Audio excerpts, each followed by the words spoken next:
আজ আমরা কেনিয়া প্রজাতন্ত্রের অন্তর্গত মাসাই মারা ন্যাশনাল রিজার্ভ ফরেস্ট নিয়ে বিস্তারিত আলোচনা করব। এটি কেনিয়ার নারক কান্ট্রিতে অবস্থিত এবং প্রতিবেশী তানজানিয়ার সেরেঙ্গেটি ন্যাশনাল পার্কের উত্তর সম্প্রসারণ হিসেবে ধরা হয়। এই ন্যাশনাল পার্কের মাসাই মারা নামটি হয়েছে এখানের জনগোষ্ঠী মাসাই এবং এখানের যে নদী মারা তার নাম অনুসারে।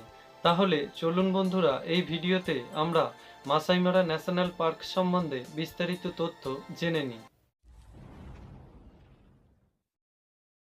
এই প্রতিবেদনের প্রথম পর্বে আমরা জানব এই অভয়ারণ্যের জীববৈচিত্র্য সম্পর্কে। এখানে নানা প্রকার জীব বাস করে, তাদের যে জীবনধারার বৈচিত্র্যময় পদ্ধতি সেটা নিয়ে আমরা নিখুঁতভাবে আলোচনা করব। মাসাই মারা কেনিয়ার দক্ষিণ পশ্চিমে অবস্থিত একটি জাতীয় সংরক্ষণ এলাকা, যা তার বিস্তীর্ণ সাভানা, বৈচিত্র্যময় বন্য প্রাণী এবং বিখ্যাত গ্রেট মাইগ্রেশনের জন্য পরিচিত।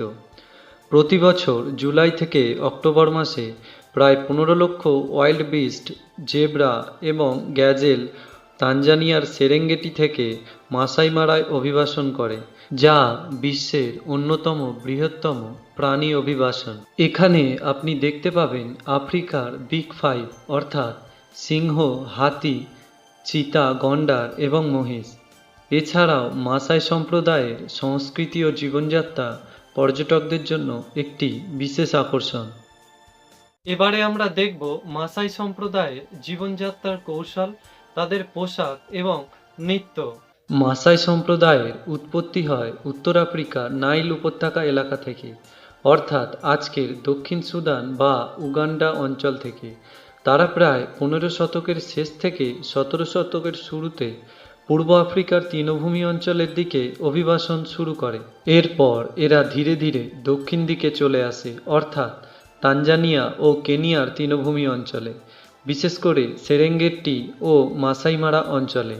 এই এলাকা ছিল গবাদি পশুচারণের জন্য অত্যন্ত উপযোগী, যা মাসাইদের পেশাভিত্তিক গবাদি পশুপালন সংস্কৃতির সঙ্গে মানানসই ছিল। আর এরা যে ভাষায় কথা বলতে শুরু করেছিল সেটি ছিল মা ভাষা। তাছাড়া এদের যে নৃত্য কৌশল তা খুবই জনপ্রিয়। মাসাই মারায় এলে এখানের সাফারি অভিজ্ঞতা আপনাকে মুগ্ধ করবে।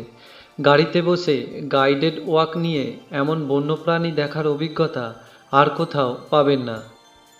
মাসাই মারা ন্যাশনাল পার্কের আয়তন 1510 বর্গ কিলোমিটার।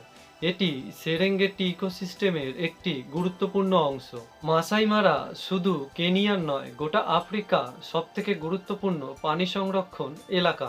প্রিয় দর্শক বন্ধুরা, আমাদের এই প্রতিবেদনের মাধ্যমে আপনারা যদি উপকৃত হয়ে থাকেন তাহলে অবশ্যই আমাদের চ্যানেলটি সাবস্ক্রাইব করবেন এবং লাইক করবেন, আর বন্ধুদের সাথে শেয়ার করতে ভুলবেন না।